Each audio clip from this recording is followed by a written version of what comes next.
Hi guys, you're watching Tech Prince and today we have with us the Samsung Galaxy J7 Next. So this device was launched by Samsung some 2 to 3 months ago and it retails for rupees 10,999 at Flipkart. So that's around 11,000 rupees. The specifications of the device are that device has 5.5-inch HD display, Super AMOLED display. Samsung has included the Super AMOLED display on this device, and it has 2 GB of RAM, 16 GB of internal storage, and it has supports the SD card slot up to 256 GB, and it has a 13 megapixel back camera with f1.9 aperture and the front camera with f2.2 aperture. It's quite noticing that both the back camera and the front camera have LED flash, and the phone has a 3000 mAh battery which is removable. As we can see, I'll just open the back cover from here and it's quite tight, and you can see the battery is removable, and we have the 2 SIM card slots. These are the micro SIMs and dedicated SD card slot. The next is that the phone also supports OTG through the micro USB slot, and it runs on Android Nougat, and the weight is 170 grams. So now we come on to the design aspect.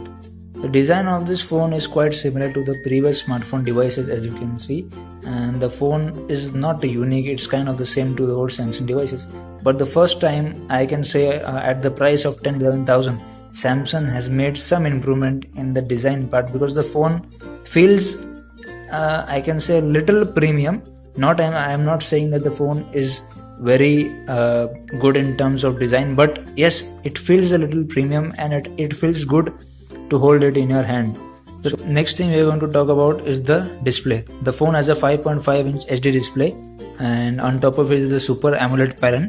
So the viewing angles are quite nice on this phone, and the touch response is also nice, and there is no issue as the screen quality and viewing angles are very nice, and the display is also quite crisp.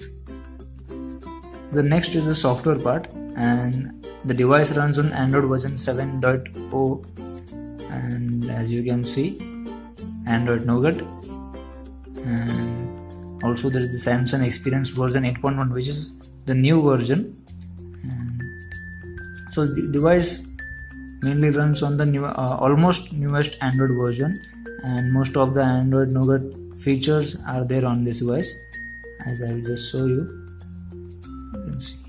So the split screen also works quite fine.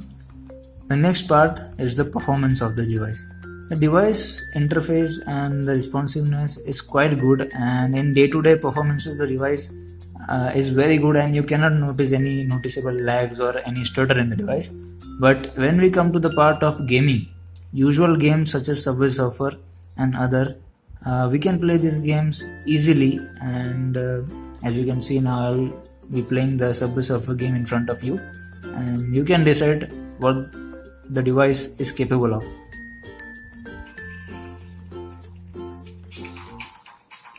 You can also hear the speaker output of this device.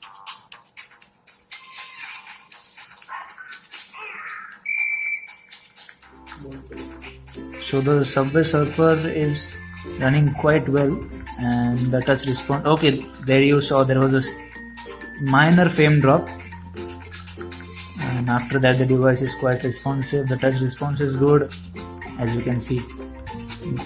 There is no noticeable lag, and it's playing the game quite nicely.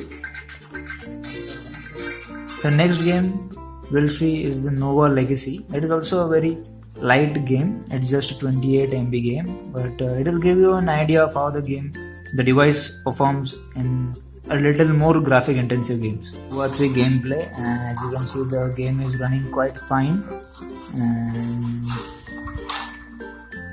you can see, okay, so there was some kind of different attack, and the game seems to be quite responsive, and there is no lag or any stutter, no frame drops. Having the frame drop in the Subway Surfer was also some due to some other technical error. So the games are quite responsive, and as I told earlier, the device can play mediocre games, but heavy games such as Asphalt 8 or GTA or Nova 3, I don't think it will play well on this device.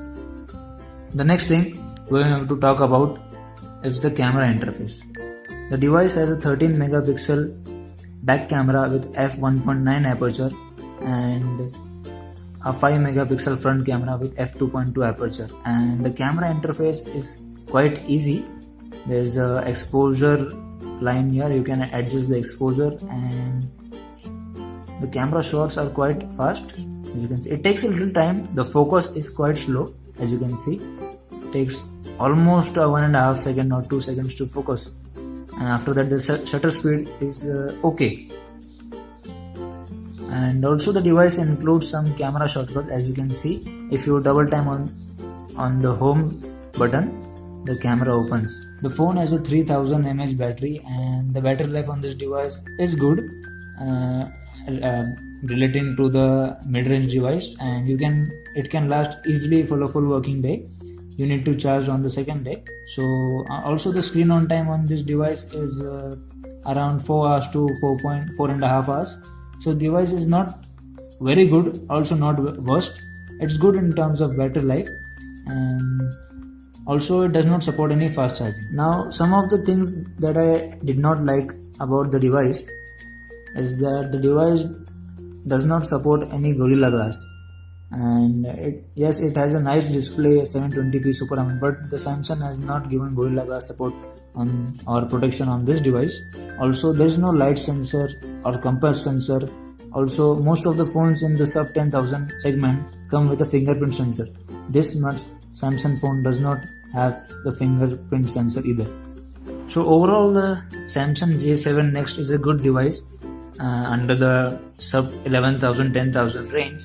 Although you get many options as the Redmi 4 or even the Redmi Note 4, which is selling as of now at rupees 11,000 at the Flipkart and other sales for the 4GB and 64GB version. So the RAM on this device is less, the internal storage is less, and the design is okay. Also the battery is 3000, whereas the Redmi and the other devices give you 4000 mAh battery, more RAM. The fingerprint sensor is not there on this device. So a lot of features are missing, and you can get a lot more for other devices. But if you are a Samsung fan or you don't want a MI or any other devices, then this device I think can prove a good device for you under the 10-11,000 range, because the day-to-day performance of this device is quite good. There is no lag or any stutter. Just it gives a very less as compared to the price to performance ratio. So if you want to buy this device, the best buy link is given in the description. Thank you for watching the video.